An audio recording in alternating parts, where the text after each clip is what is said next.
good to be back here with you. And before I begin this morning, I'd like to know how many of you are not subscribers to our free monthly end time sermons. Anyone here not a subscriber? All right, I need a couple of volunteers. If you will help, would you help me, perhaps? And maybe there's one other who can help me. Pass out these. Do I have another volunteer? Yes, all right. Pass these out to anyone who's not a subscriber. Put your hands up again. And these two will see that you get a card to fill out. What we are doing is sending a monthly sermon that is designed to keep you up to date on what's going on in the fulfillment of Bible prophecy.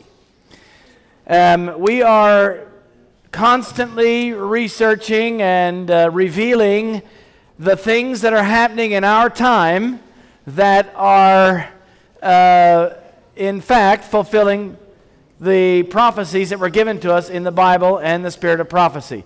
Anyone else still need a pink card? Yes, that's all right. And there's more on the table if you need them.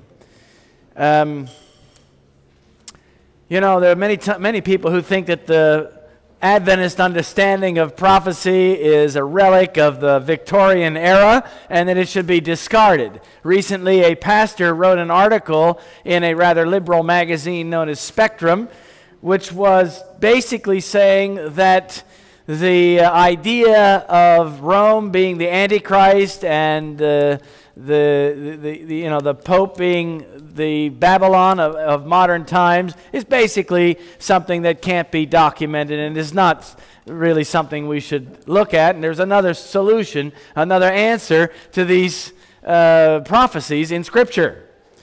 Well, what I'm finding out is quite the contrary.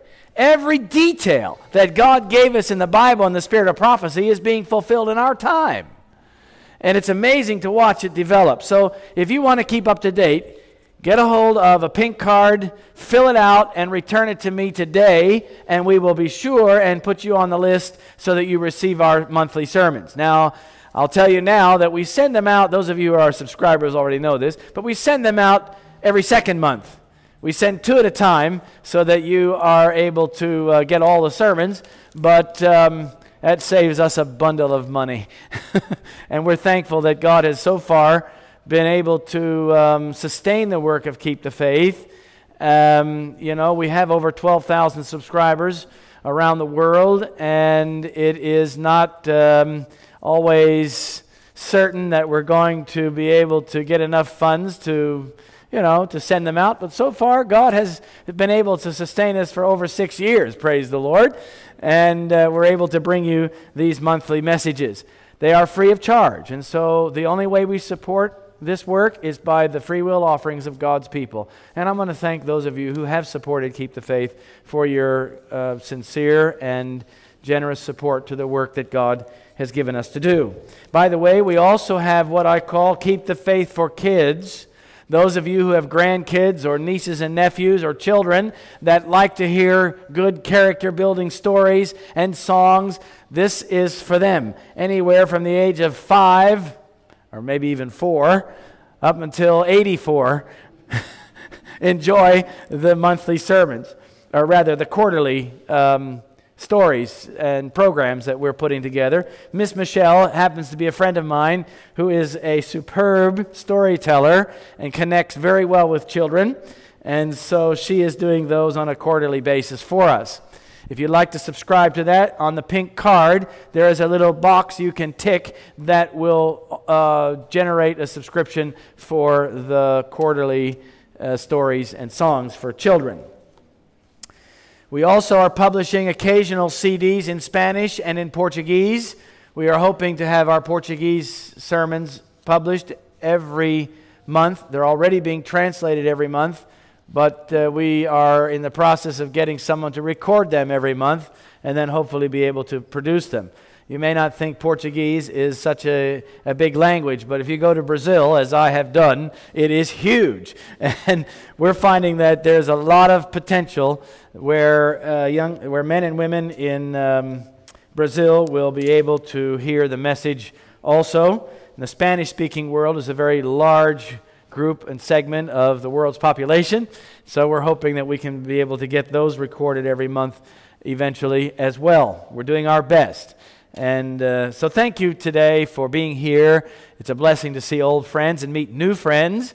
And I hope that before the day is over, we will have a close bond of fellowship, not only in the truth, but in Christ, who is the truth and the way and the life.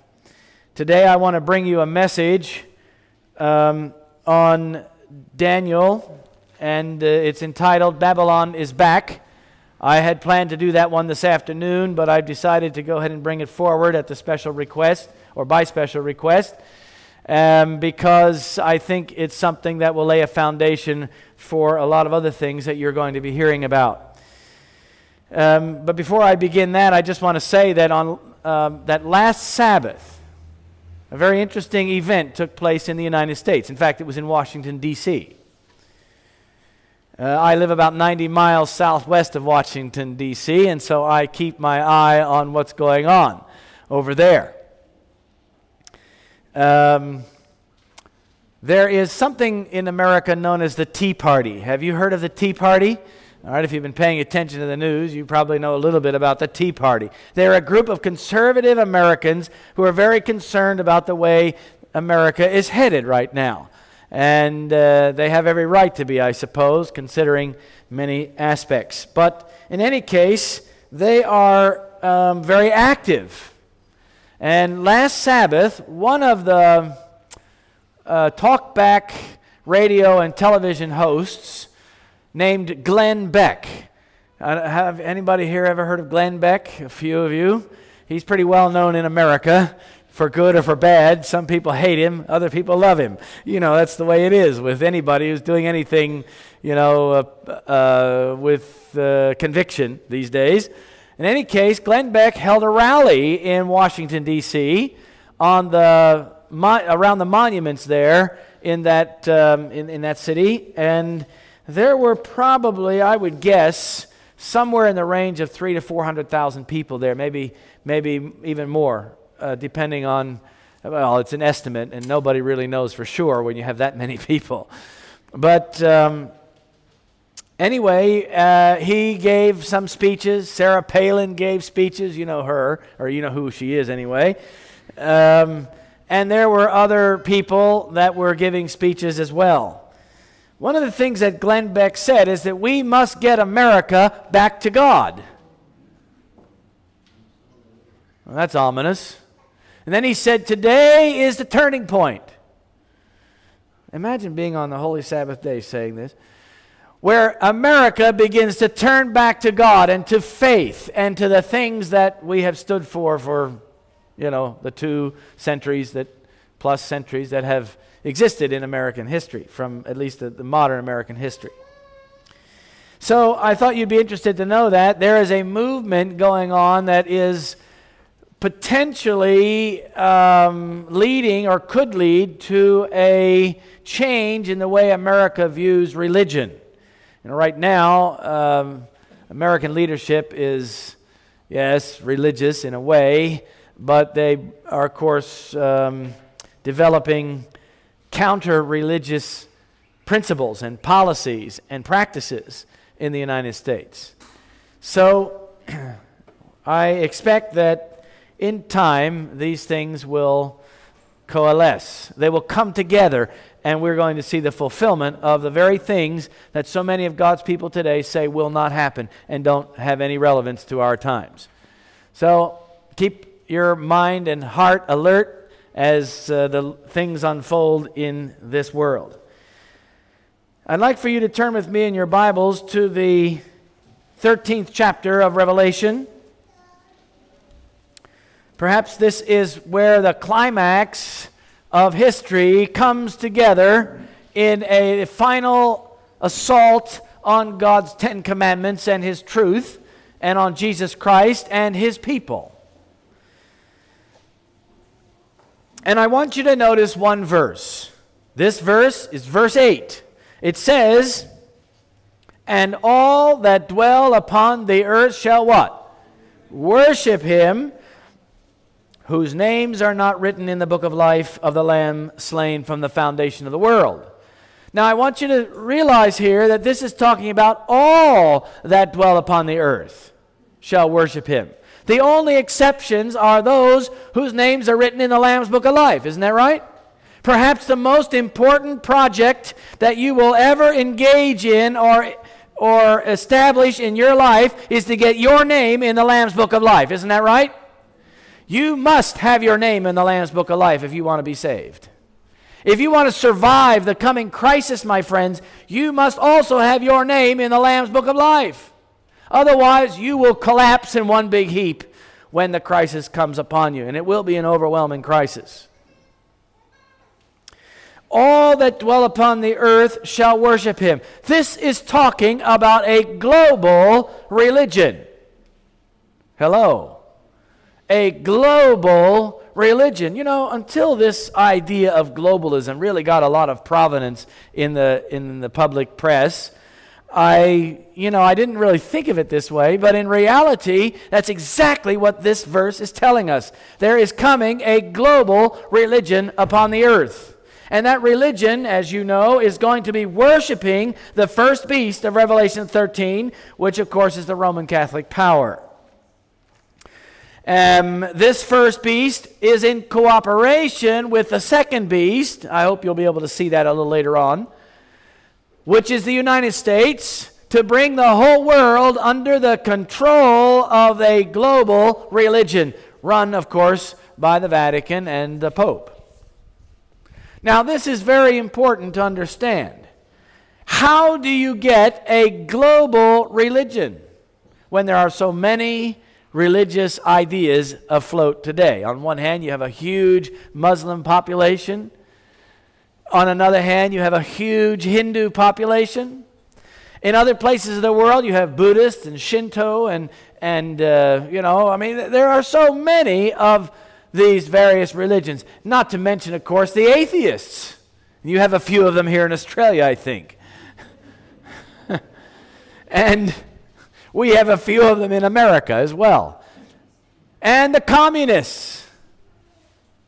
And the list could go on and on. How do you get a global religion when, in fact, there are so many opposing religious viewpoints? Now, that's an interesting question, isn't it?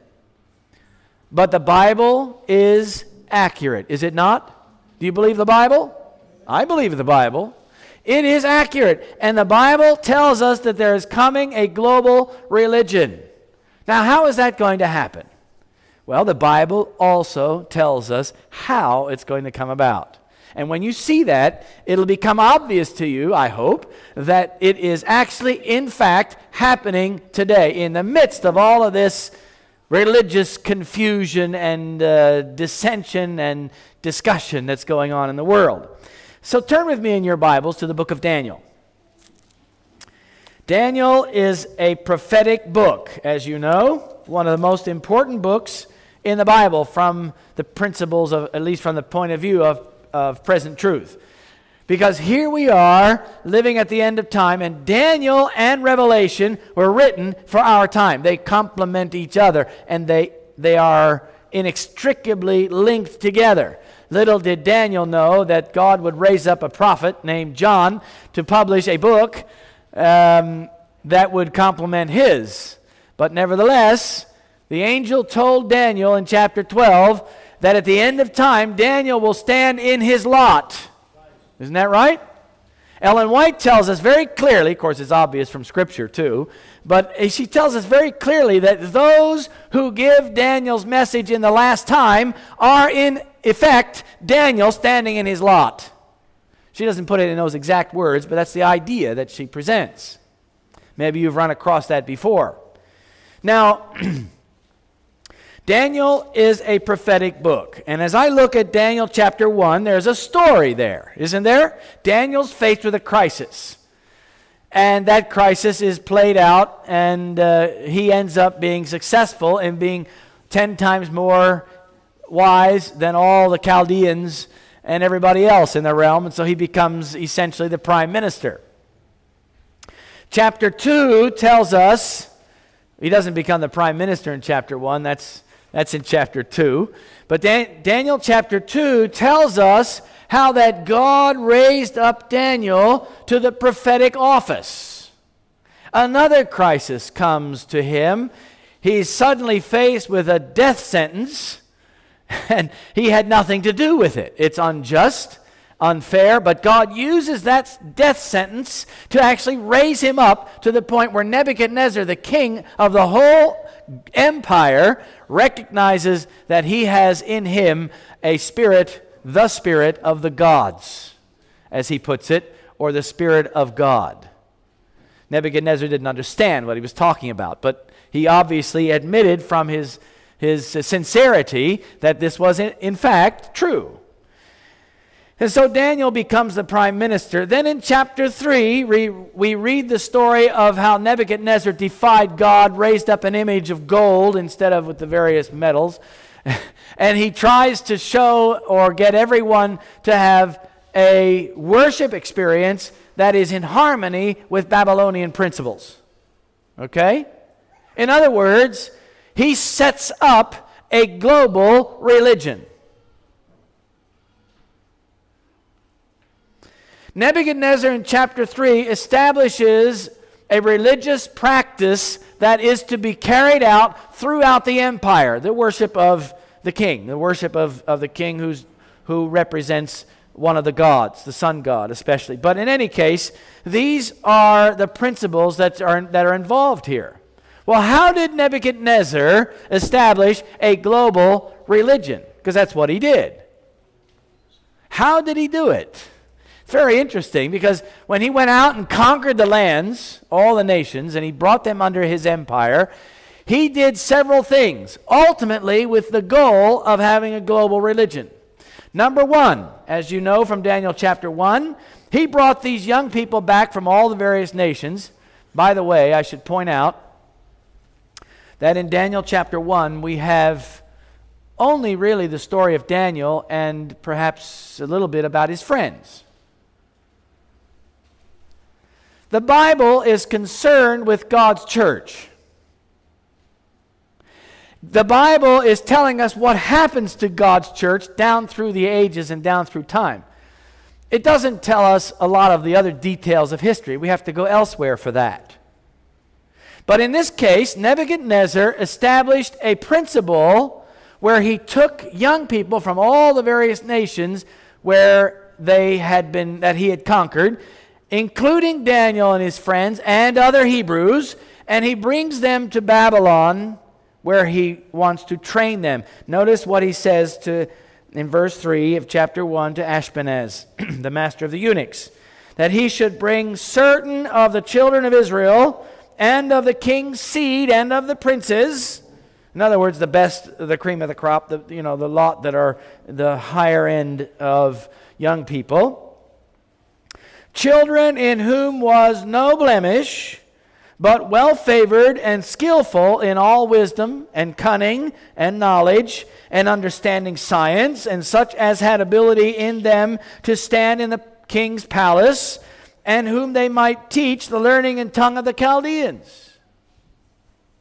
You see, he wanted to show them the learning and the tongue of the Chaldeans. The idea was that they would also learn their religion, which involved astrology as well as astronomy.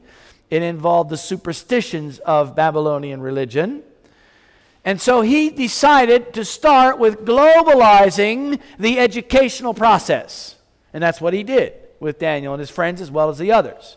He globalized education. Now today, we are seeing a globalization of education. Now, if you've been paying attention, you probably have noticed, if you are a teacher or you have to deal with curriculums and so on, that the curriculum is no longer so nationalistic as it once was in each country. That's the way it is in America. That's the way it is in Brazil. I've met with in fact, in Brazil, I have two friends who are currently in university studying how to be teachers in Brazil to get their certificate for teaching.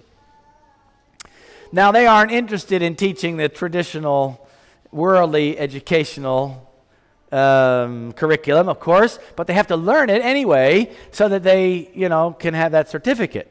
Well, naturally, they're going to have to find ways to, work around it, or even help the children to understand that the things the world teaches are wrong. But in any case, they told me this. They said, In Brazil, the educational program, curriculum, is all been reorganized so that it is globalized, meaning that the children learn how to think in ways of globalization, how to be tolerant of various ideas and religions and cultures, and it's very, very, very universal in its approach. But that's true in other countries as well, perhaps even here in Australia, although I haven't heard from anybody right here. Maybe some of you would know something about that. In any case, this is what Nebuchadnezzar did to Daniel, his friends, and the other Hebrews and other national young people that were brought to Babylon. That's the first thing, globalize the education. There's a second point that they will do in globalization, and that is to bring about a political harmony among the nations. We read about those who came to the image in Daniel chapter 3. It's verse 2.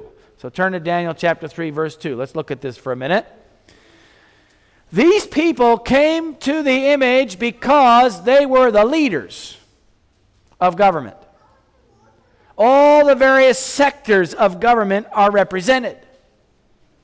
They are brought to the image in order that they might worship in Nebuchadnezzar's way with the new globalized religion that he had intended to establish.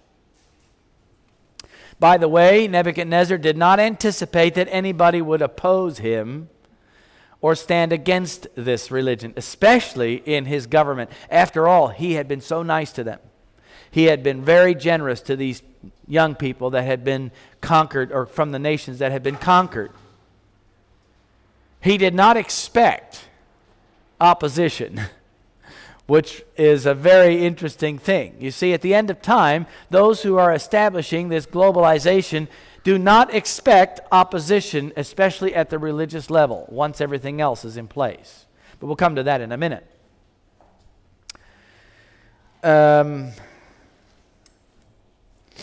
So, here we have in chapter 3, verse 2, Nebuchadnezzar the king sent to gather together the princes, the governors, the captains, the judges, the treasurers, the counselors, the sheriffs, and all the rulers of the provinces to come to the dedication of the image which Nebuchadnezzar the king had set up. So all of these people came to this opening service, if you will, of the new global religion. These were the leaders of the nations, and as leaders of the nations, they were responsible to take these principles back to their home countries, back to the places where they came from, so that the people over which they were in charge would also follow the global religion. I mean, this is obvious. It's the way this story is structured. It's not a difficult thing to understand. Now, I want you to notice who is here, and let's take a little closer look. These are the princes. Now, who are the princes? In our modern time, these would be the people who are the elites of society, those who are behind the scenes.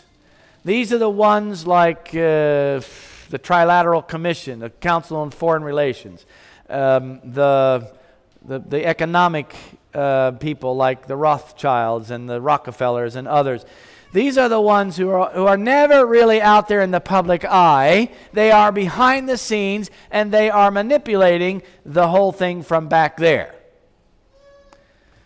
Then it has listed the governors. Well, a governor is someone who oversees a certain district or a region or a state or a province.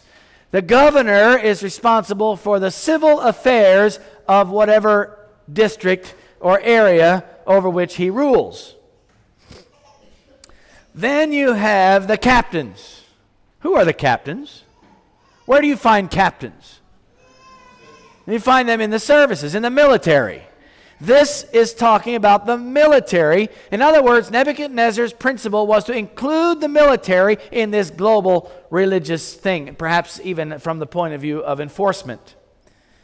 Then you have the judges. What do they represent? That's the court system, isn't it? And the treasurers. I think this is important. We'll come back to the treasurers, but they represent the economy. We'll come back to that in a minute.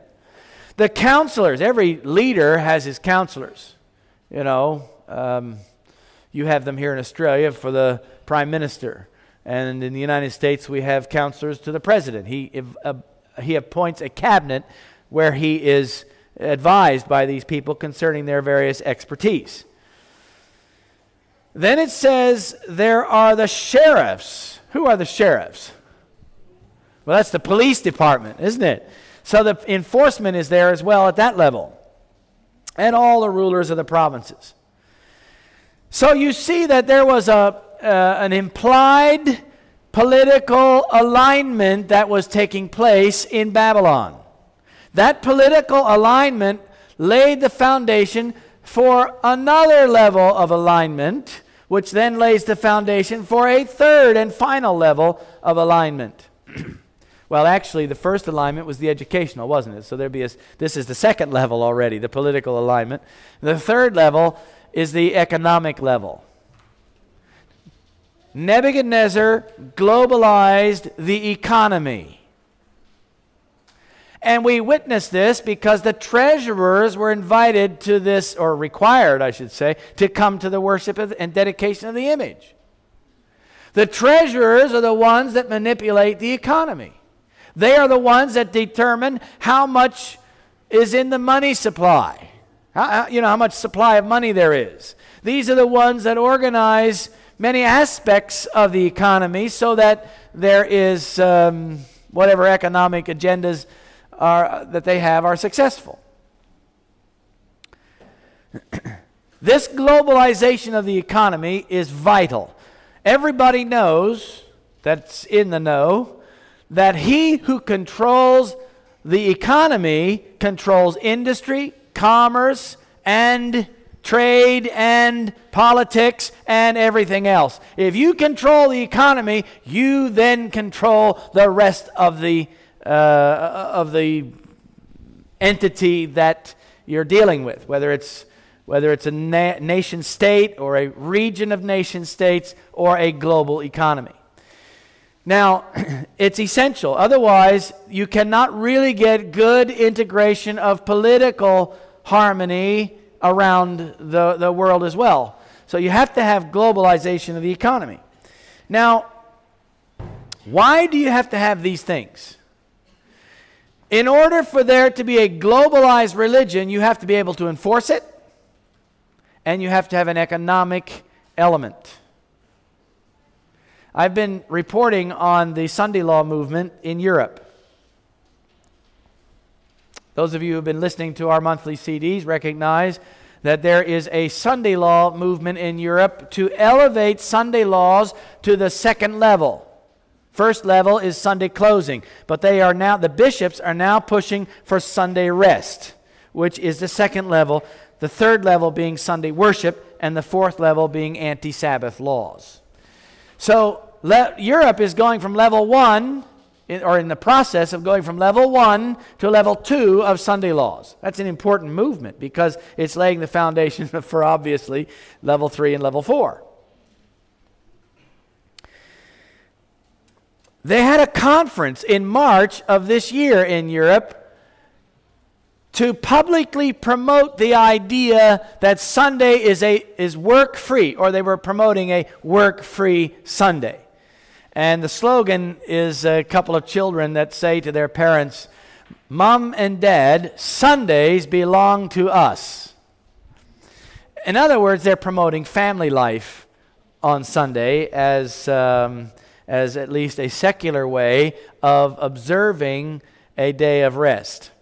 I'm not going to get into that very much today, but I'm sharing this with you to point out that there is an economic element behind it. One of the speakers at the conference in March, I think it was the 24th of March, and by the way, I think it was on a Saturday, God's holy Sabbath day. Here they are promoting Sunday worship. I'm not absolutely certain that I remember that exactly, but that's the recollection that I have. Anyway, one of the speakers at this conference was saying how that a common day of rest is a precondition for a participative society. Now, what do they mean by that? Sunday rest is and he said, important precondition for a participative society. But what is a participative society? A participative society is a society in which there is participation of the people. So if you're going to participate in society, he was saying, you have to accept Sunday rest, a common day of rest, so that you can participate in society. Now, what is the most fundamental principle of participation in society? The most fundamental principle of any society that anyone involved in that society has in order to participate is buying and selling. If you cannot buy and sell, you cannot participate in a society.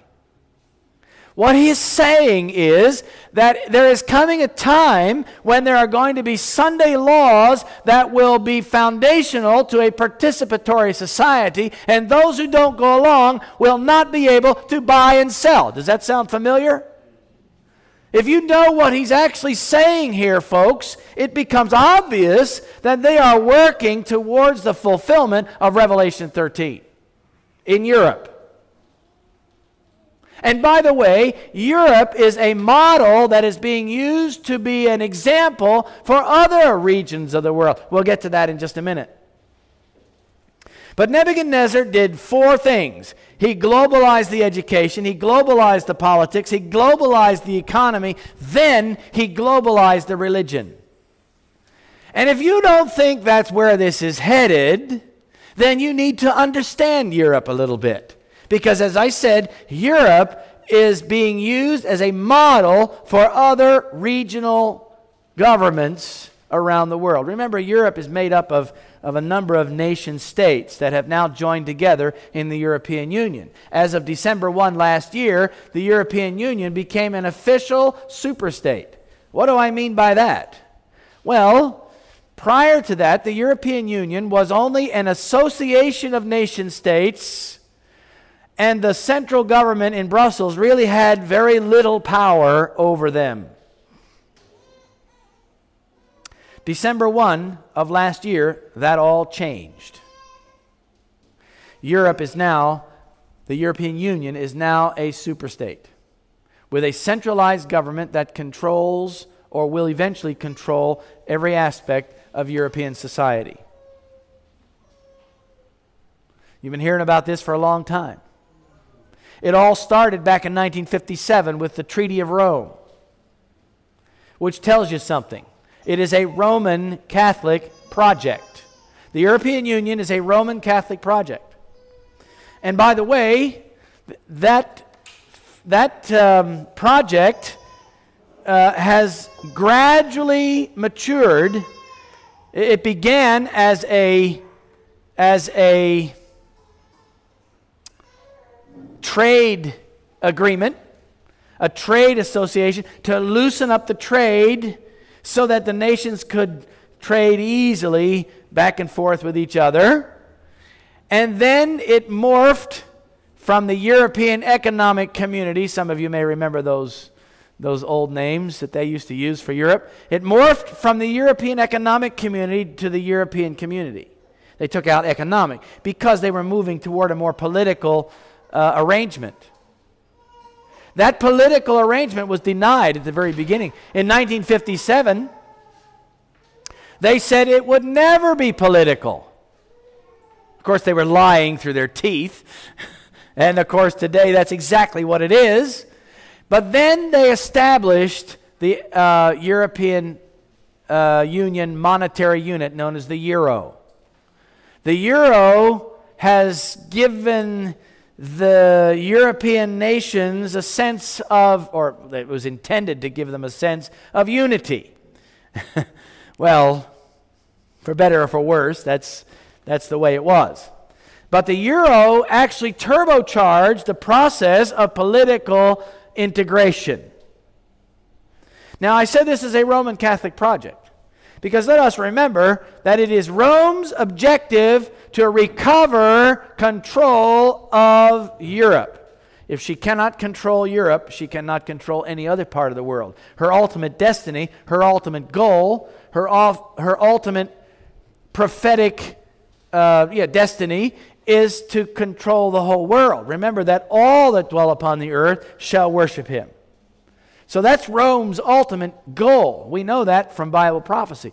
But bottom line is, how are they getting there? Well, they're getting there first by integrating Europe. By the way, there are 10 regions of the world. You know, we used to think there were going to be 10 nations of Europe that would be representing the 10 toes, that would unite together. Well, friends, I have news for you. I don't think that was a valid application of that prophecy. And the reason I say that is because, first of all, there's more than 10 nations of Europe. In fact, there's something like 27 or 28. I don't remember exactly how many it is. Somewhere in that range, 27. I think it's 27. Those 27 nations, I mean, if you're going to choose 10 to sort of represent the 10 toes in the image, which 10 do you choose? Well, obviously you have Germany and you have France and you might have Italy, you know, and maybe 3 or 4 other large nations of Europe that are politically and economically powerful. But after that, what else do you got? You've got nothing. There's only little tiny nations that really have no political or economic significance. And if you eliminate the least powerful ones, you might think of 4 or 5 once again. But after that, which ones do you choose to eliminate, you know, to get down to 10? It doesn't work. And I might add that those who taught this, I don't criticize them at all. I don't believe that they did anything other than what they thought was right. But those who taught this had no Bible or spirit of prophecy evidence for it. And so what I'm going to suggest is the 10 toes today also doesn't have any Bible or spirit of prophecy. So I'm only speculating, and I'm not trying to sort of give you some inspired counsel here for this. But I believe that the 10 toes represent 10 governmental regions. And my only real support for this is that Rome is trying and ultimately will get control of the whole world. Rome is not just looking to control Europe. Rome wants control of the whole world. It is a global religion that is coming. Okay, that's my basis for it, and that's all it is. So, you know, take it or leave it. But there are 10 regional governments being developed in this world. One of them is Europe. Another one is Africa. Another one is North America. And there's one in Central, one in South America. They call the one in South America the Mercosur Union. It's a trade union. It always starts out with trade. That's where you get the economic consolidation, which leads to political consolidation. In fact, this last time I was in Brazil, which was in July, there were, prior to that, you know, there were not a lot of public discussion about Mercosur nations in that trade group of nations. But I had been watching it for some time because I knew that they were developing it. And for the first time this year, when I went to Brazil, I noticed that there was a change. Now Mercosur has become a public matter. And it's right there when you walk into immigration. In the past, there were 2 lines, one for Brazilian citizens and one for everybody else. Now there are 3 lines, one for Brazilian citizens, one for Mercosur, and one for everybody else. And I thought, oh yes, here they go. They're moving toward the next level of integration in South America. Well, I don't remember all of them. There's one here in the South Pacific. Southeast Asia has one. There's one in Northeast Asia, Central Asia. You know, there's 10 of them. And I don't remember exactly how they're all lined up, but you can find them. The Club of Rome is which is another related entity of these princes of the world. The Club of Rome has been the one to formulate this. But these 10 regional units are a stepping stone to globalization. If people can get used to having a higher power over their own nations in a regional way, in a way in which they are comfortable, they will be more comfortable with a globalization eventually. That's the idea behind the 10 regional governments of the world. So, you know, people are going to be more comfortable if you have sort of an Anzac relationship here in the South Pacific between Australia and New Zealand, because you're comfortable with New Zealanders. You sort of. More or less. And they're more or less comfortable with you. You're familiar with working together, you know, on certain things anyway. Yes, there are national rivalries, but let me tell you something. Globalization is intended to reduce this nationalism as best as possible, so that there's not any kind of conflict between nations. Now, that's very hard to do in some regions of the world. It may not be so difficult down here in the South Pacific. But in some parts of the world, that's a very, very important issue, such as Europe. If they can get this thing organized in Europe, they will have a powerful example that they can use everywhere else in the world. This model is already moving toward religious integration. As I've already mentioned, the bishops are pushing for Sunday rest laws, elevating the Sunday law principle in Europe. So this is a very important step. And I want you to understand what's going on in Europe, because it is vital to our understanding of what's going on elsewhere in the world. They started with trade and economic integration.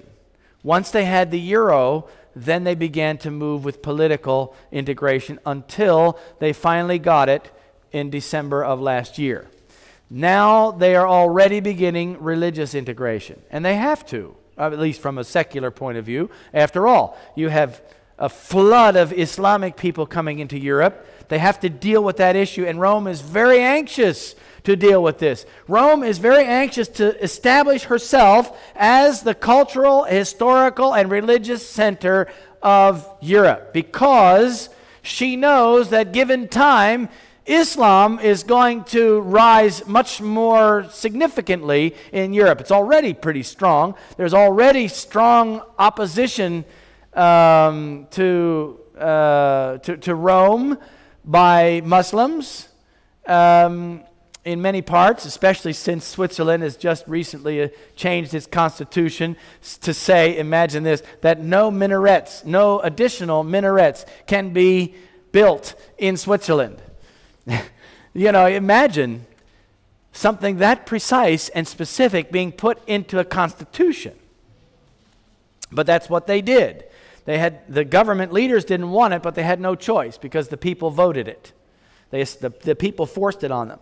But anyway, that's one aspect of it. But I want to show you something about Europe, because it will help you understand some of the developments that are going to take place in Europe in the future.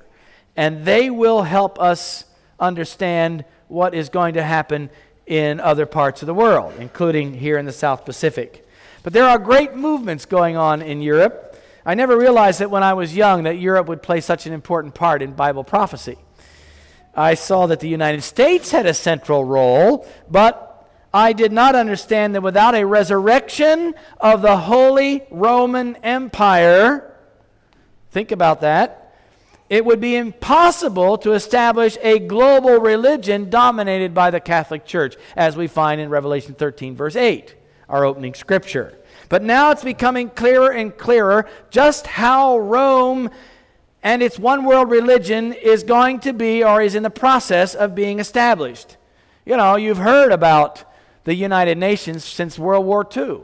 It's been gradually growing in power, which is politically integrating the nation states of the world. And in Europe, we have a political integration now of the nation states of Europe. They will be doing that in North America eventually, if they can finally get the dollar out of the minds of the people. If they can finally get people to despise the dollar. Right now, it's still the reserve currency that everybody falls back to for safety whenever there's a problem in the economy in other parts of the world. But the way things are going right now, they are going to eventually crush the dollar to the point where probably, my guess is, the American people are going to want to get rid of it and put something else in its place. So, they're working on that, and eventually, so I suppose that will mature like it has in Europe. But they want to take Canada, North America, and Mexico and put them together. No wonder they're keeping the border open between Mexico and the United States. Well, there's other reasons for that, by the way. That's also a Roman Catholic project. Did you know that? Because most of the people that are coming across the border illegally are Roman Catholics. The vast majority of them. As they become citizens or as they become voters, as they have children who grow up in the United States and therefore are by default citizens and become voters, this gives Rome extra power. And over a long period of time, Rome can increase her strength to the point, my friends, where even now, Rome has the ability to manipulate the U.S. Congress to a certain extent. And if I had time, I would tell you about the health care reform legislation that was rammed through Congress not so long ago.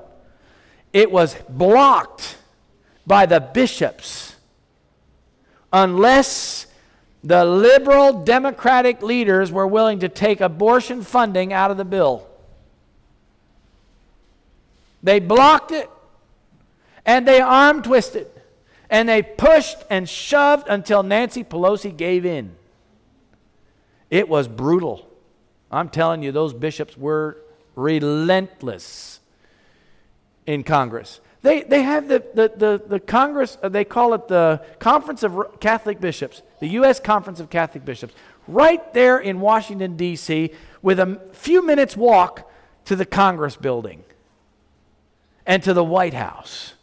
I'm telling you, folks, you have that here in Australia too, by the way, probably in Canberra. I don't know exactly where it's located, but you have the Australian Conference of Catholic Bishops somewhere down here, and they're very close to the centers of power. These bishops pushed so hard that even President Obama, who favors liberal abortion laws, was forced to sign an executive order that said that no federal funding would be used to support abortion, and that nobody would be required to pay premiums to insurance companies for health care that would include funding for abortions. Amazing. Absolutely amazing. And all of this could not have happened without the bishops, who used their influence and their power. So America is becoming steadily and very gradually, but steadily and stealthily, as Ellen White puts it, under the control of Rome, little by little. It's not there yet. There's a little ways to go. maybe some significant things that still need to happen.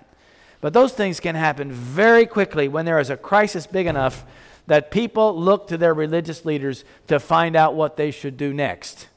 You know what they're going to say, like Glenn Beck. We have to get the nation back to God.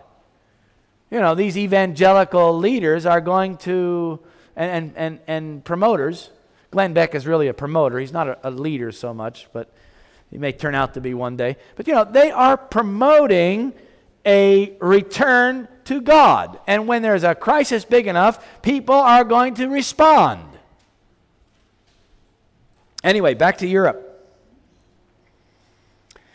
A global religion deeply involves the economy and politics, as the Bible says in Revelation 18. The kings of the earth and the merchants of the earth unite with Rome or collaborate with Rome to accomplish their respective goals. So dramatic movements are in play, and it's an incredible time to watch and be alive. The Vatican has been the dictator of Europe since the 9th century, when Charlemagne, or Charles the Great, had united Europe under the Roman Catholic religion. Though Rome's power was cut down in 1798, just as prophecy predicted, it was not the end of papal power. The deadly wound is presently being healed, and it won't be long until you will see much greater influence in this area. The Greek economic tornado, and I use that term on purpose, is dramatically shaping the way Europe will appear. The new Europe will appear. Revelation 17 and 18 tells us that the kings of the earth commit fornication with the papacy. What does that mean? Spiritual fornication is an illicit relationship between the national leaders of world nation states and the Vatican. Chapter 17, verse 1 and 2 tell us a little more detail. There's a woman riding on a beast. Okay, you remember that picture? All right, the woman represents what? Church. What is a state? What is a, I just gave it away. What does a beast represent? A state, a nation state. Okay, very good. So you have the church controlling the state. All right? And that's what Rome is angling and manipulating and processing so that she can do that. That's the fornication that's being talked about when the churches and the state work together to control things in the world.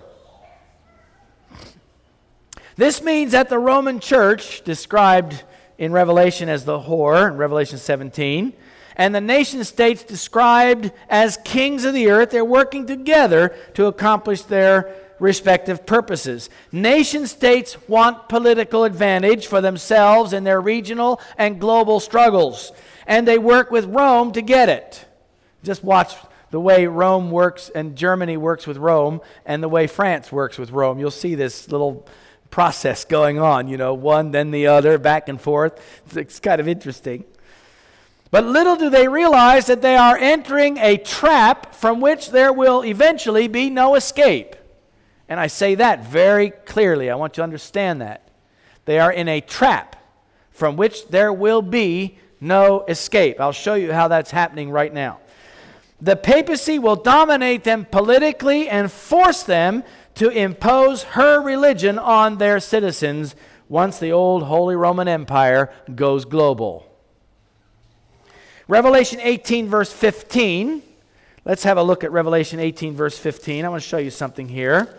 Revelation 18 verse 15 says, "The merchants of these things which are made rich by her."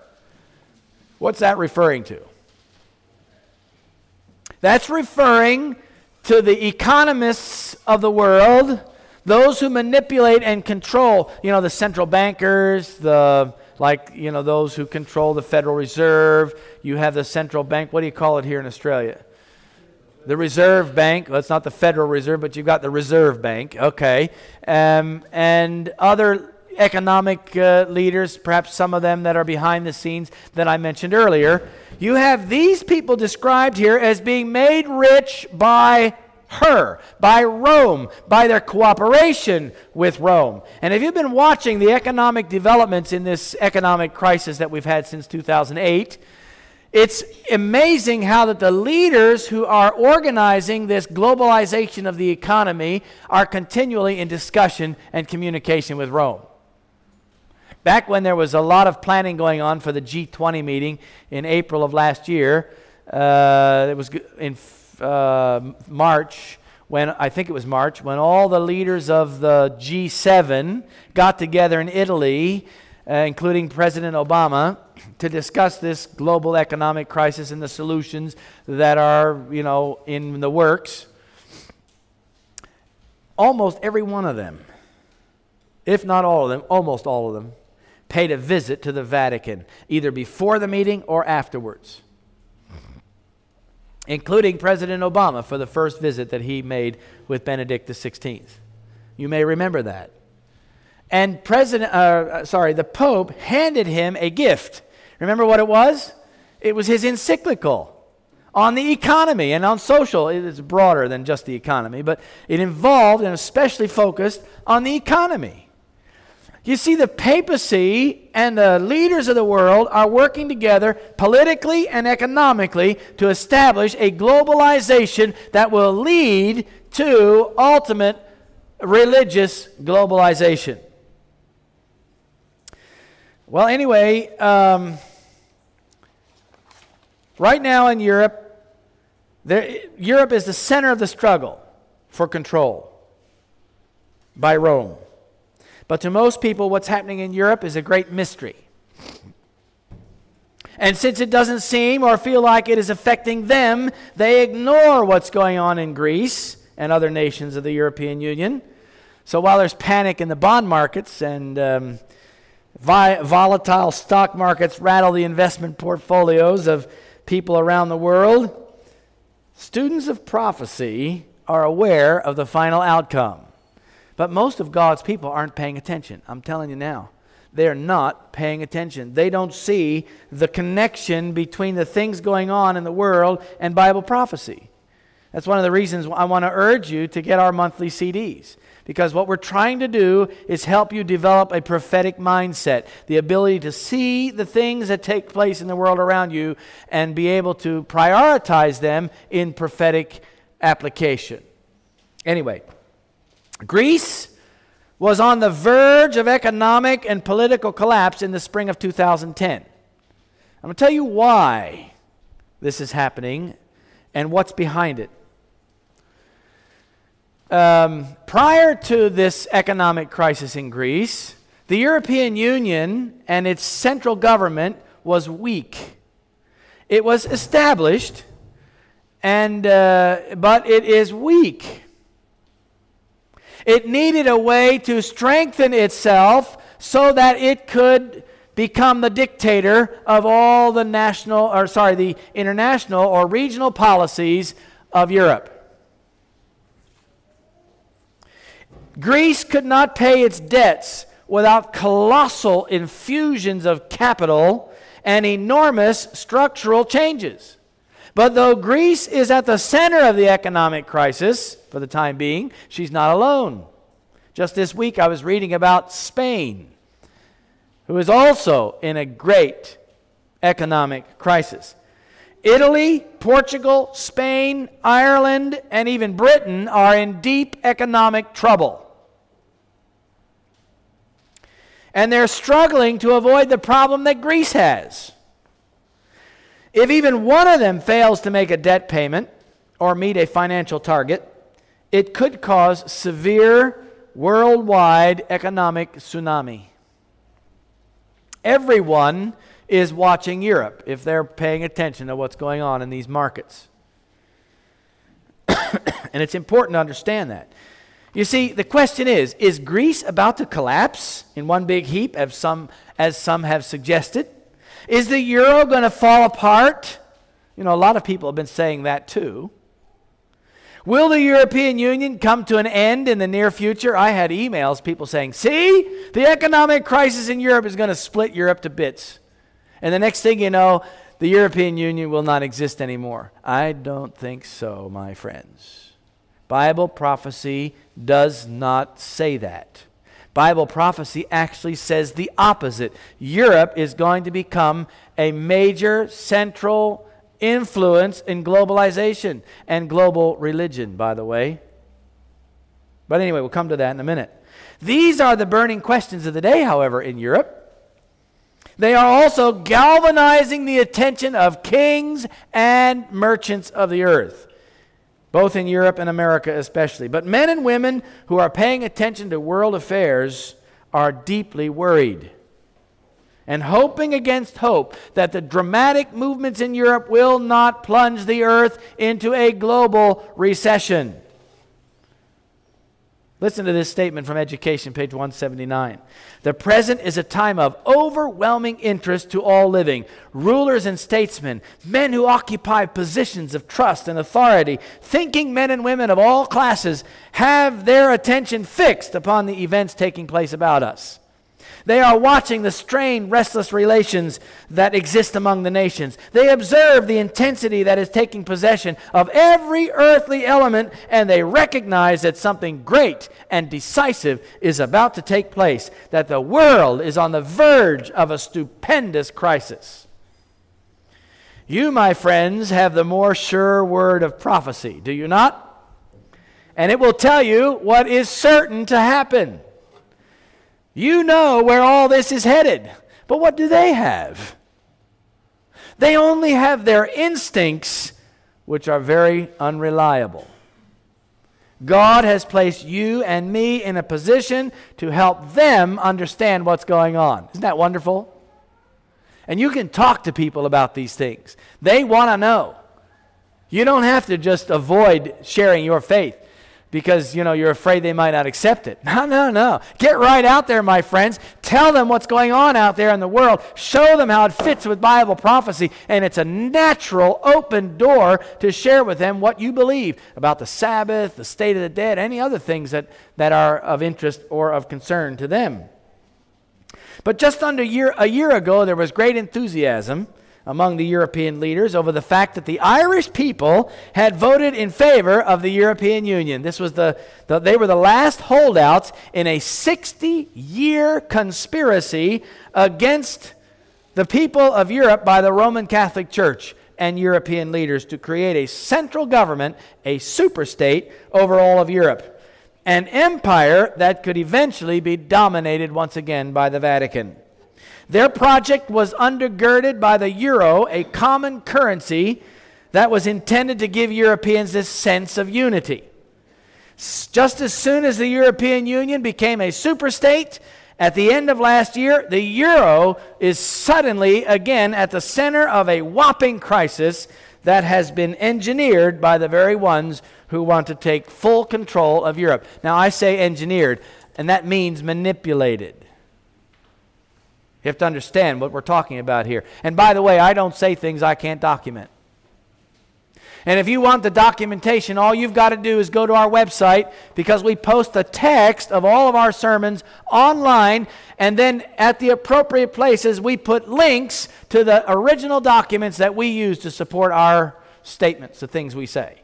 So what I'm going to share with you this morning is not something that I can't document.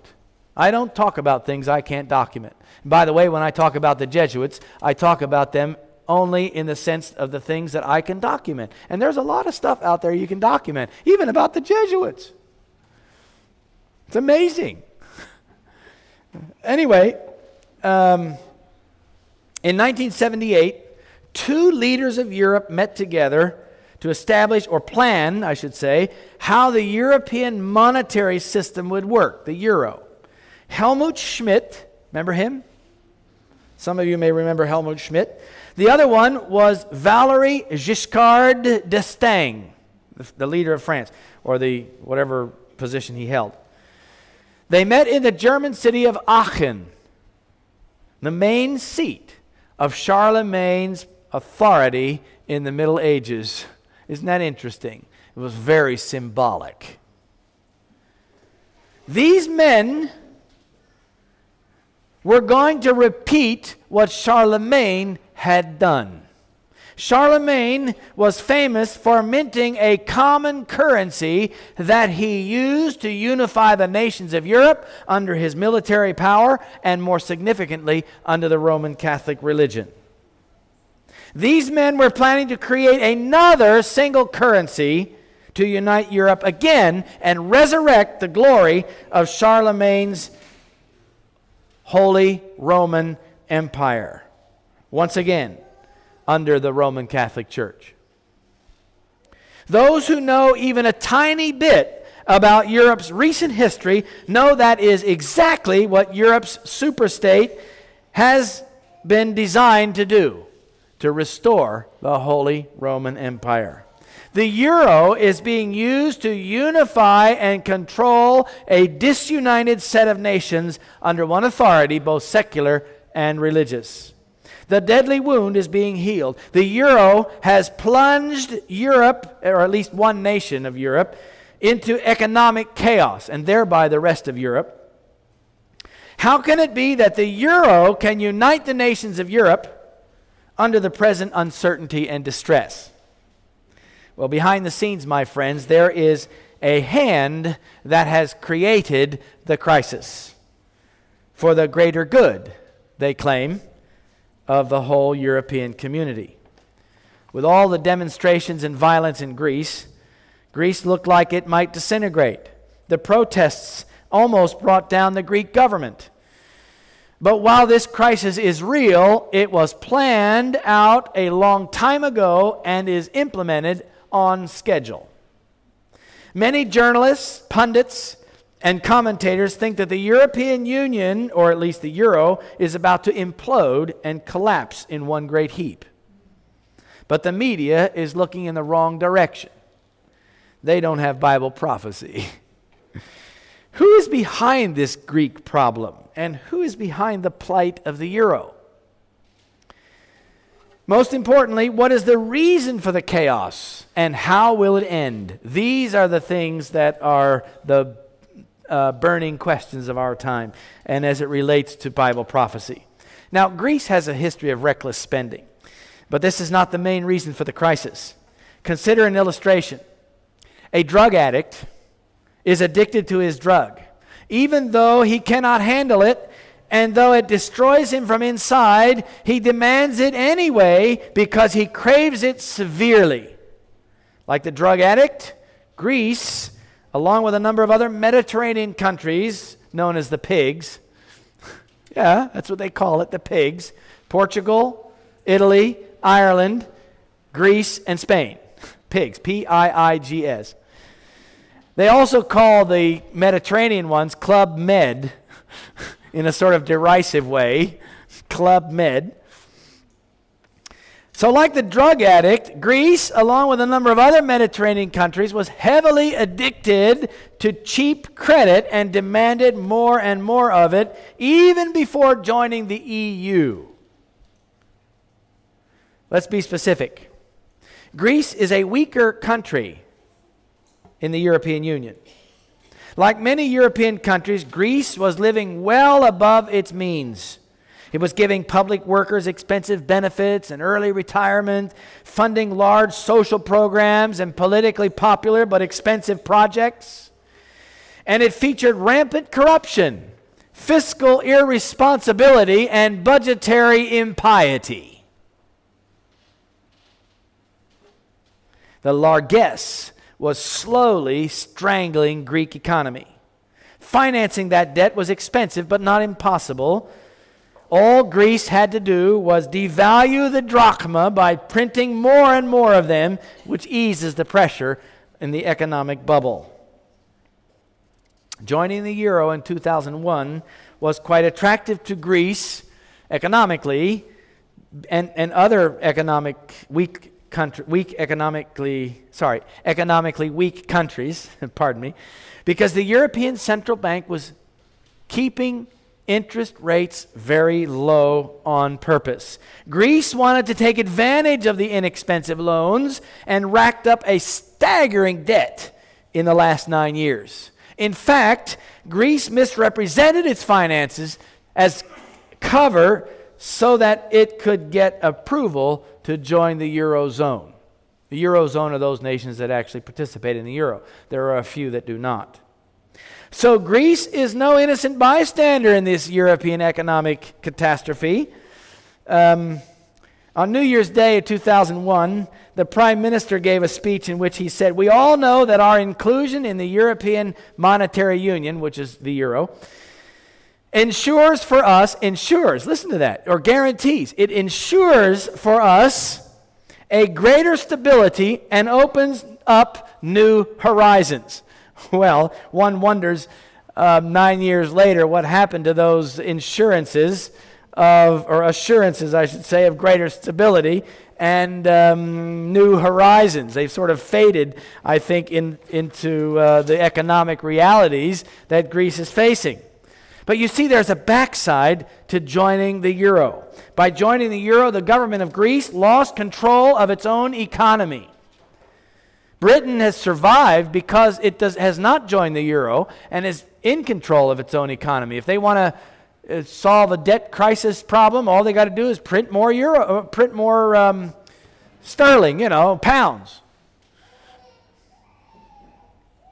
The economists of the European Central Bank are the ones who decide how much money supply there's going to be in the Eurozone. Greece cannot determine that for itself anymore. So now Greece is caught in a vice grip. It is trapped. Those central bankers could have limited Greek debt exposure, but they didn't, and for a very strategic reason. They needed a crisis, and so they let it happen. The real culprits are the European central bankers and those behind them, which we're going to explore in a minute.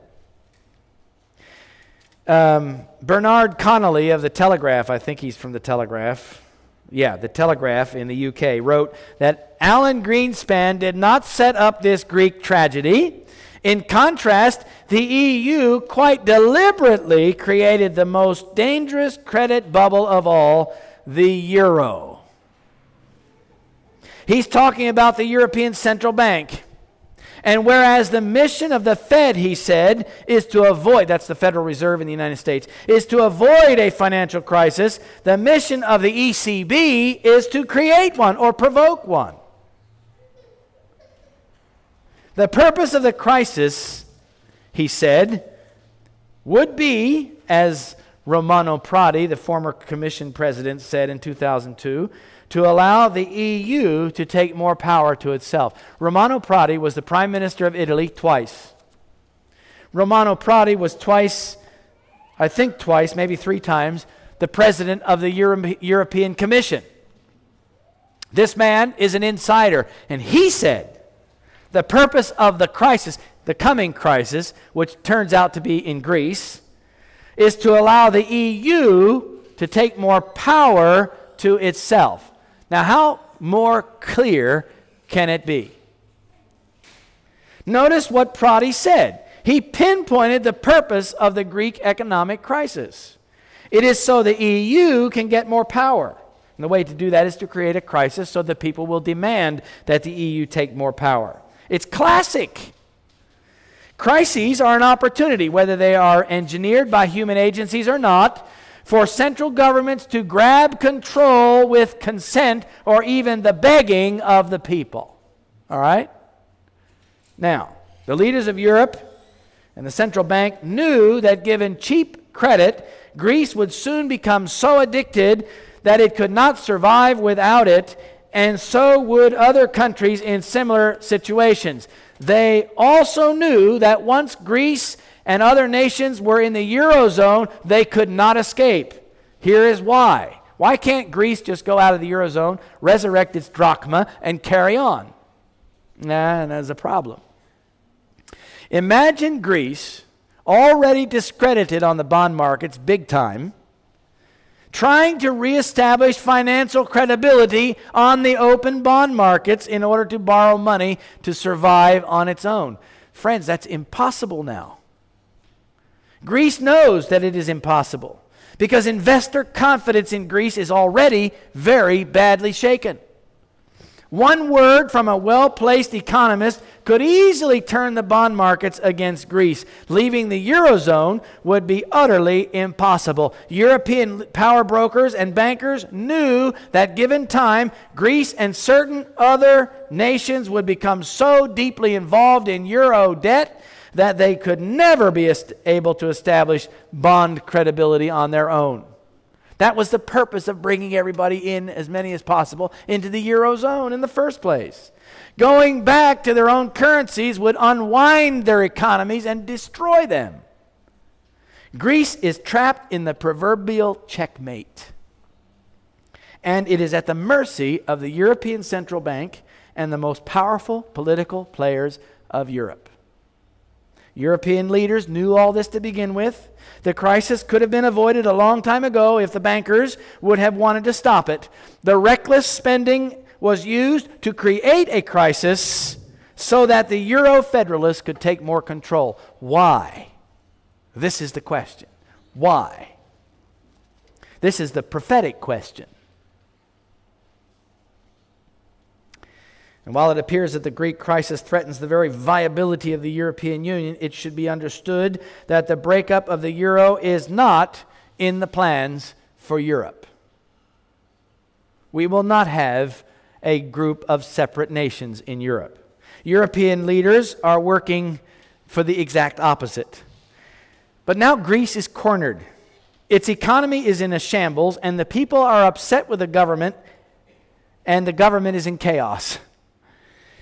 It has nowhere to turn except to the very bankers that have created the crisis and whose priorities are not in the best interest of Greece. When there is a monetary bailout of Europe, now listen carefully, when there's a monetary bailout in Europe, each country pays its own share. This means that Germany, which is the largest economy in Europe, bears the largest share of the bailout. But German citizens don't want to pay for Greek excess through taxes, deflation, or any other method. Would you? However, they have no choice. They are as trapped as Greece. This too was planned and well understood by the hidden hand and manipulators of Europe. And Germany understands her opportunity. U.S. President James Garfield once said, "Whoever controls the volume of money in any economy, any country, is absolute master of all industry and commerce." He could have said politics as well. Germany knows that whoever controls the euro, let's put it that way, controls Europe. This is the law that underpins European politics, and it is the law by which Germany intends to dominate the rest of Europe. Germany is essential to any bailout deal within Europe, because if Germany doesn't support it, you can be sure that the other nations aren't going to support it either. That means that Germany already controls the terms of any financial rescue package for Greece. And therefore, by extension, Germany controls the euro itself. Germany, along with France, created the euro in the first place. They are not going to let it get out of control. I should say out of their control. Germany is now the undisputed economic and political leader of Europe. This is very important prophetically, as you'll see in a minute. Germany can insist that the European Central Bank, which itself is located in Frankfurt, do what she wants them to do. With Germany essentially at the helm of the ECB, by default, in spite of the fact that the head is a Frenchman, she is in the position to control the process of solving the Greek debt crisis.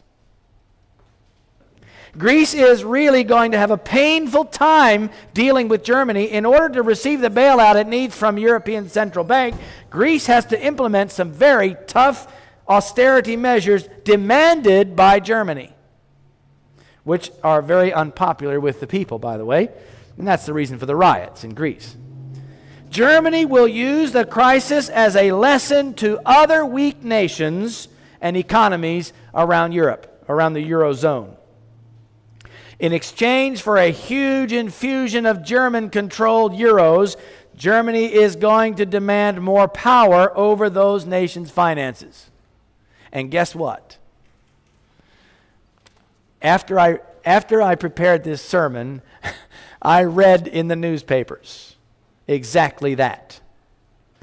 They said that the European Union is going to require that all these nations of Europe submit their budget proposals to their peers or the other nations of the Eurozone for approval before they are implemented. Read Germany. The other nations don't really count.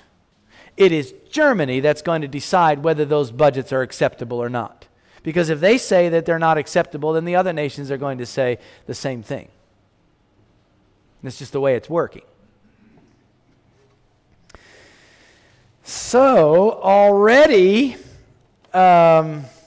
Greece is a demonstration to the other weak nations of the Eurozone. Speaking of the rescue package for Greece, the Washington Post made this very interesting comment. They said, this is no ordinary piece of Euro bureaucracy.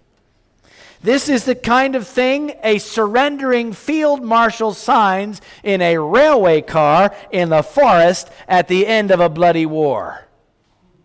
Oh, wow. In other words, Greece has essentially become a vassal state, and so by extension, will other weaker nations of the Eurozone. This is resurrecting the ancient medieval relationships within Europe. Think about it. Who controlled Europe in the Middle Ages? It was Germany and France. These nations are now placing the other nations who came into the Eurozone and who came into the European Union thinking they were going to be one vote among equals. How deceived they were. They are now vassal states. And they can't escape. The demanding austerity measures are pretty heavy. But the European Central Bank, and understand this means Germany mainly, is dictating the terms of survival for Greece. This is not lost on the other nations of Europe, particularly in Portugal, Italy, Ireland, and Spain, the other nations that are part of the pigs. They are nearly in as much trouble as Greece, and though Britain is not far behind them, it is not in the Eurozone, so it can control its own economy to a better effect. But the deeper lesson is that Greece is virtually surrendering its entire sovereignty to Brussels in order to get the bailout money. And the Washington Post, picked this up. They said, though the European Union is already required a partial surrender of sovereignty from its member states, Greece no longer has much sovereignty at all. I don't believe, the author said, that anybody, least of all the Greeks, knew that the European Union had so much power over its member states. Why am I telling you this? This is not just politics, my friends. This is prophecy. I'm going to show you why in a minute. Greece has no choice except to leave the Eurozone, but that's not really a choice.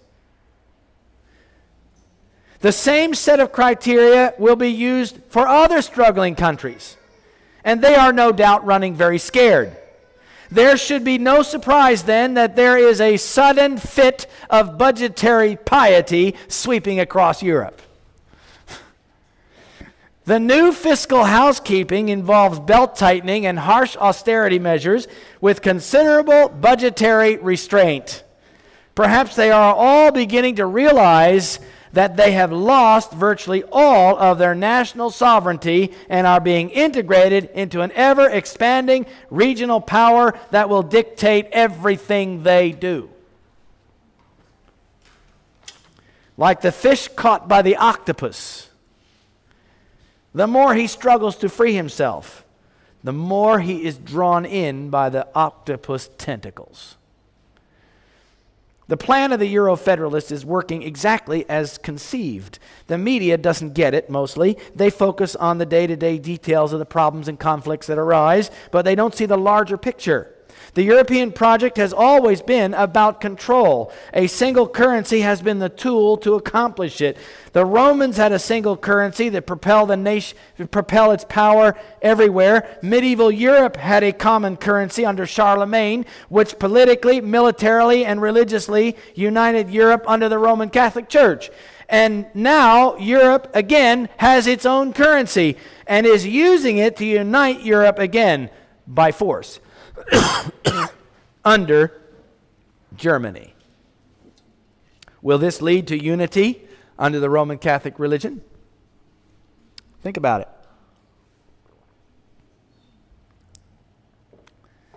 German and other European leaders developed a stealth plan based on the idea that by controlling the money supply, individual nations can then be controlled by a central authority.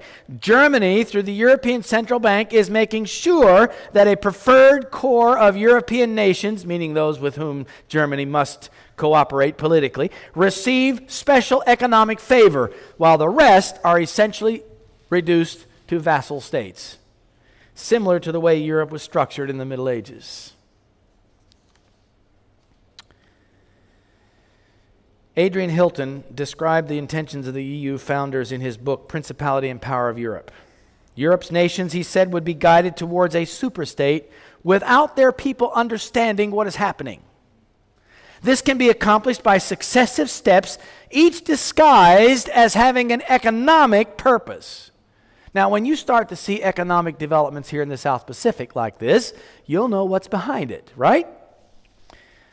But will eventually and irreversibly lead to federation. In 1952, one of those founders, Jean Monnet, a Roman Catholic with a Catholic vision for Europe, said, "The fusion of economic functions in Europe would compel nations to fuse their sovereignty into a single European state." I could give you more statements along these lines. But in essence, the euro was created as a lever to encourage a complete European Union, rather than a currency representing an already unified economy. In October of 2008, the UK Telegraph wrote that the leaders of Europe welcomed the idea of a beneficial crisis. A what? A beneficial crisis. European leaders welcome a beneficial crisis. Help me out. What is a beneficial crisis? Let me ask you, who does the crisis benefit? It's not the people. It benefits the leaders who want more control. That's what a beneficial crisis is all about. And again, Romano Prodi said it would allow Brussels, a crisis, to accelerate the move to a full-fledged EU economic government. Why am I going through all this with you? It's so that you will understand this prophetic development of the political, economic, and religious integration. And it's being done on a regional level in Europe right now in preparatory to the rest of the world also accomplishing the same thing. In other words, these people, certain economists and news commentators as well as insiders like Romano Prodi, are telling us that there was and still is a stealth plan to take over Europe using finance and economy. Now, if Germany, by the way, the euro is not going to break up. Even as this crisis is going on, the nation of Estonia is planning to join the Eurozone in January of next year. Now, what's that going to do to Estonia? That makes them a vassal state too. The European President Herman Van Rompuy in February said, recent developments in the euro area highlight the urgent need to strengthen our economic governance. What does that say? That's power. Catherine Ashton, the EU Foreign Affairs chief, went even further. She said at a security conference in Munich in February, "We must mobilize all our levers of influence, political, economic, plus civil and military crisis management tools in support of a single political strategy." All right. If Germany is rising to become the civil dictator of Europe, who is behind Germany? Students of prophecy should not miss the implications of this. I'm going to read you a statement from Otto von Habsburg. Do you know who Otto von Habsburg is? He is the reigning monarch of the Habsburg dynasty. It was the Habsburg dynasty that kept the Vatican in control of Europe until 1798, as long as it did. It is the Habsburg, now he's in supposed exile. He's 90-some years of age, this Otto von Habsburg. He's a member of the European Parliament. He's a Roman Catholic with a Roman Catholic vision for Europe. He once said, "The European community is living largely by the heritage of the Holy Roman Empire, though the great majority of the people who live by it don't know but by what heritage they live." In other words, the European people don't understand it, but it is the Roman Catholic, Holy Roman Empire under which they are living. The fall of the Berlin Wall. Let's come back to this question. Why, if Germany's going to dictate Europe, who is behind Germany?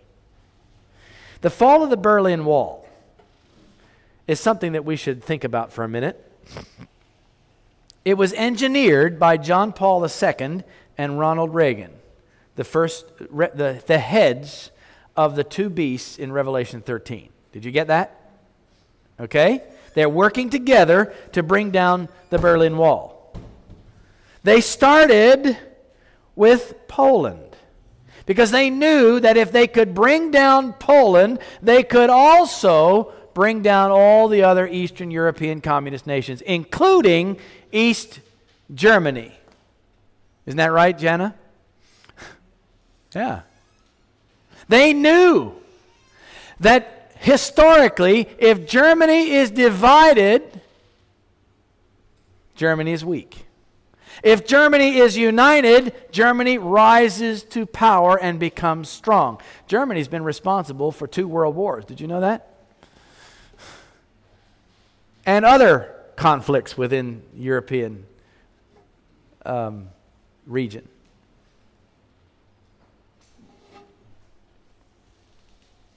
So they knew that if Germany was united, Germany could rise again to power and eventually become the ruler of Europe. Without the help of Rome and the United States, it would have been impossible. Germany owes Rome her allegiance. That is prophetic, is it not?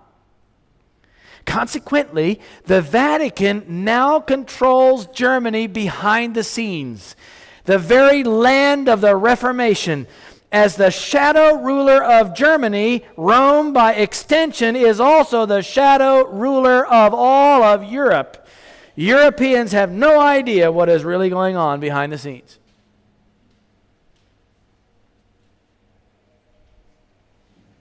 There's something else. The United States is also helping Rome to restore the Holy Roman Empire.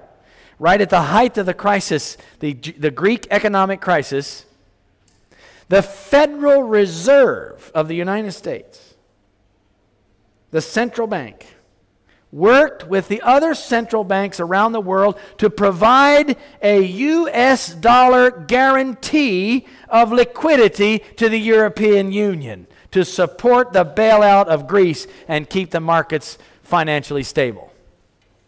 The Federal Reserve worked with Germany and the ECB and other nations, other nations' central banks, to make sure that there would be enough liquidity in Europe, to make sure that the euro was stabilized and that everything would come out as planned.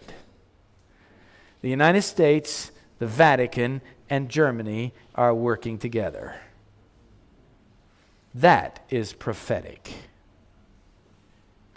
Your Bible should be ringing in your ears right about now. The agreement sparked by Greece's runaway debt problems, I'm talking about the agreement for debt rescue, had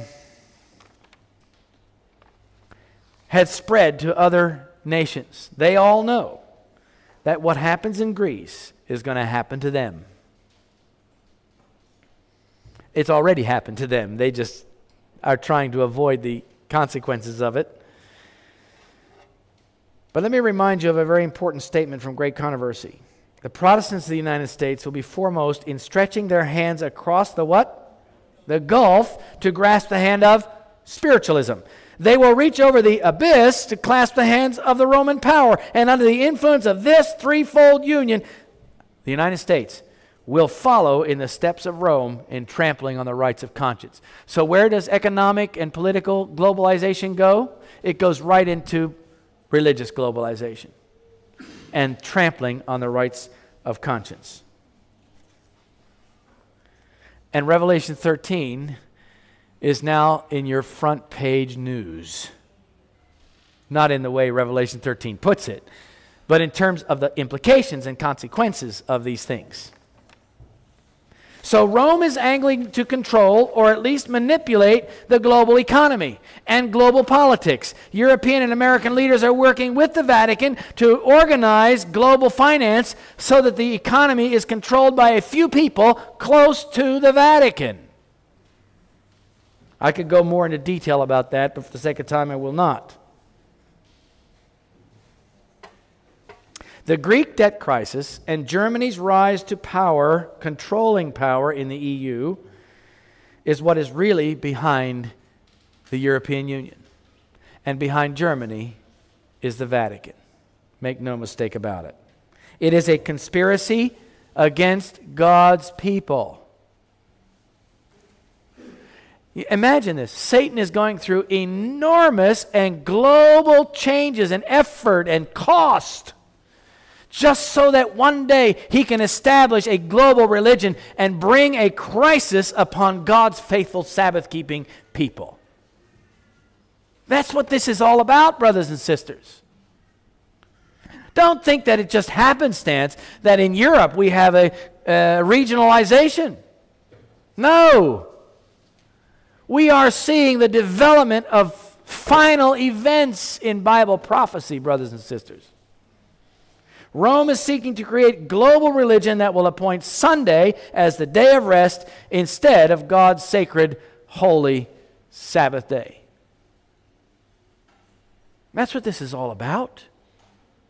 Don't lose your prophetic focus.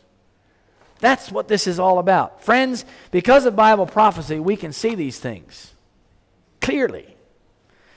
Now is your opportunity to make your life right with Jesus Christ. You won't have a chance if you wait until you see the Sunday law on the horizon. Perhaps it's already on the horizon. Friends, now is the time to get right with Christ.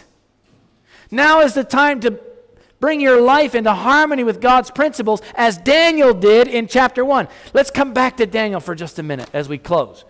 In chapter 1 of Daniel, we have the story of how Daniel lived in Babylon.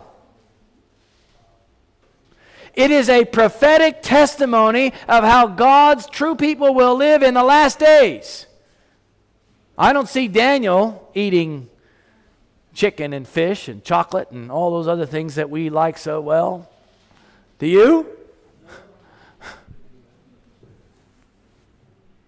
Daniel was a vegetarian, according to this.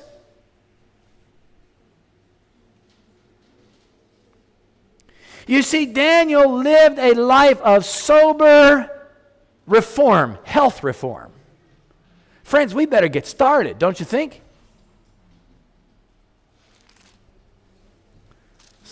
Start with a good diet and exercise program. My wife and I love to hike. We go hiking whenever we get an opportunity because we want to get our exercise in the fresh air and the sunshine. I went to a wedding recently in Washington State. And after the wedding, which was on a Sunday morning, the wedding was on a Sunday morning. In the afternoon, we went on an 8-mile hike around the lake. Up and down, all around the lake. It was great. Yeah, it takes a lot of energy and a lot of commitment to get out there and do it. But when you've done it, you feel really good. You feel like you've done something worthwhile. I was just in Europe. Betsy's still in Europe. She's in Sweden until Sunday when she comes home. But we were there, and while we were holding meetings and doing other things, in like the Waldensian Valleys, for instance, we had a group of about 30 people that we were showing around those incredible places where the Waldensians defended their faith. But we took a couple of days holiday, too, and visited some friends in Switzerland. And there we did some hiking. Beautiful, wonderful experience. We really enjoyed it. Friends, get your lifestyle going in the right direction. You're going to need it when it comes down to the final crisis. And by the way, Daniel chapter 2 tells us how God is going to raise up a people with a prophetic message in the last days. Daniel chapter 2 is how Daniel rose to prophetic authority. But God's people, God tells us that at the end of time there will be those who will be given special prophetic authority. And we read that in Joel chapter 2. You know the verse. Verse 28, it says, "It shall come to pass afterward that I will pour out my spirit upon" how many? All flesh. "And your sons and your daughters shall prophesy. Your old men shall dream dreams. Your young men shall see visions." So Daniel chapter 2 is about it's a prophetic story about the rise of the prophetic authority in the last days. I'm not saying that we're going to have more Ellen Whites or other prophets like the Bible. I'm just saying that God's people are going to have special prophetic power, especially under the latter rain. Right? Let me hear you say amen. Just want to be sure you're still there, and maybe you're so hungry you can't hardly think about what I'm saying anymore. Daniel chapter 3 is about the prophet. It's a story that is a prophetic story about what's going to happen once everything else is in place. Once people have their lifestyles together, once there is a prophetic authority, then will come the final crisis upon God's people. A religious globalization that will take every energy, every nerve. It will take the guts right out of you if you aren't prepared for it, friends. You think about what Daniel's friends, Shadrach, Meshach, and Abednego, had to face back then. Here they were going to be thrown into the fiery furnace alive. Wouldn't that take the guts out of you? It took the guts out of the other Hebrews. They weren't prepared to do that. But God used it, didn't He? And God will use His people in the last days once again. Friends, I pray that your experience will reflect the experience of Daniel. Daniel's piety, his prayer. How many times did Daniel pray every day? 3 times a day. And it wasn't just cursory prayers, superficial prayers that just went on for a few seconds and then on he went. No, he kneeled before his window and opened it and talked to God. Seriously, as if God was his friend. He talked to him about everything that he did, about all that he went through, all of his experiences, all of his responsibilities. He would talk to God about them. We must become prayer warriors like Daniel was. If you aren't having a prayer life, brothers and sisters, today, now is the time to start one. Don't wait another day. Begin now. Because you'll need it when the crisis comes. You'll need an experience with God that prayer alone can provide. It will give you the strength you need to survive. You must begin not only the lifestyle, but the prayer life if you want to succeed. Oh, friends, I don't know about you, but I feel like I've got a long ways to go. You know what I mean? And my life is well over half over. How am I going to be able to rise to the stature of a Daniel or a Shadrach and Meshach and Abednego. That's what God is calling us to do. It is a prophetic example of God's people in the last days. Oh, brothers and sisters, may God help us, for we really need it as we come down. You know, we see these things and we almost brush them off as if they're not really significant. But friends, we are marching on time right into the crisis, and it's coming very soon. I don't know how soon. I can't tell you that. The angels have many tools in their toolbox to hold back the winds of strife, don't they? You know, and they can open the toolbox and pull out another tool and do what they got to do with it. But friends, at some point, they're going to be told, leave the toolbox closed, let the crisis happen. And then you and I are going to be in some difficulty. And I hope you're ready. I want to be ready. And if you want to be ready, this is the time to start the process.